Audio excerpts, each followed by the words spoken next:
কি অসাধারণ 360 ডিগ্রি ভিউটা এখান থেকে পুরো পাওয়া যাচ্ছে। এত নয়নাভিরাম দৃশ্য, এত অপূর্ব যে কি বলবো। ছুটির দিন আর এত সুন্দর একটা ওয়েদার। রাস্তার এক পাশ দিয়ে রয়েছে পাইনের সারি, আর ওই দূরে নীল আকাশ আর পাহাড় যখন হাতছানি দিচ্ছে তখন পাহাড়ের ডাকে সাড়া না দিলেই নয়। অস্ট্রেলিয়ার কুইন্সল্যান্ড প্রদেশের এই গ্লাস হাউস মাউন্টেন্স স্থানীয় এবং বিদেশি পর্যটক এবং অ্যাডভেঞ্চার প্রিয় মানুষদের কাছে অত্যন্ত পছন্দের একটা ট্যুরিস্ট ডেস্টিনেশন। আজকে এসেছি মাউন্ট নুগুমগুনে।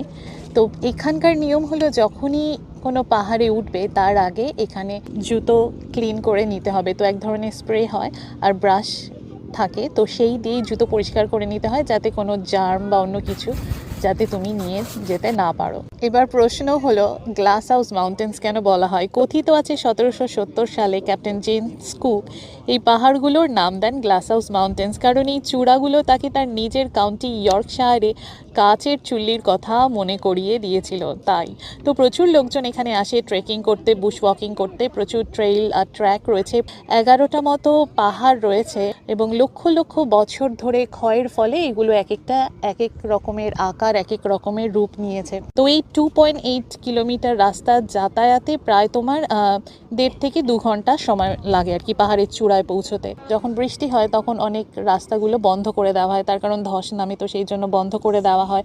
এবং কোনো কোনো পাহাড় আছে সেখানে বাচ্চাদের বা যারা শারীরিকভাবে সেভাবে সক্ষম নয় তো তাদের না যাওয়াটাই বেটার, তাদের জন্য সেফ নয়। এই পাহাড়ে সব জায়গায় যে বাঁধিয়ে দেওয়া তাও নয়, অনেক জায়গা আছে সেখানে ফেন্সিং করা নেই, তো আর কি কেয়ারফুলি পা ফেলতে হবে, নইলে নিচে পড়ে যাওয়ার সম্ভাবনা রয়েছে। তো অ্যাক্সিডেন্ট যে হয় না তা নয়, অ্যাক্সিডেন্টও হয় অনেক সময় এবং হেলিকপ্টার আসে বা এমার্জেন্সি আসে, এসে রেস্কিউ করে।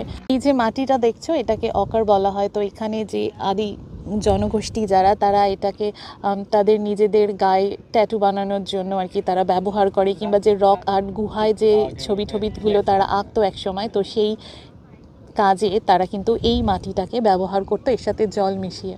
আমার মতে পাহাড় থেকে নামা যতটা সহজ, ওঠা ঠিক ততটাই কঠিন। আর উঠতে গেলে পুরো গলা ঠলা শুকিয়ে যায়। এই জন্য সবসময় পাহাড়ে উঠতে গেলে জল তো সাথে করে রাখা উচিত, ভালো জুতো পরা উচিত। পাহাড়ের টঙে বসে দেখার যে একটা অদ্ভুত আনন্দ আছে, তেমনি এখান থেকে কিন্তু মনে হয় যে আমরা কতটা নস্যি এই প্রকৃতির কাছে, এই বিশ্বের কাছে। সমস্ত কিছু এত ছোট ছোট দেখায়, মানে বাড়িগুলো দেখো কত ছোট ছোট লাগছে, আর আমরা তো নিমিত্ত মাত্র।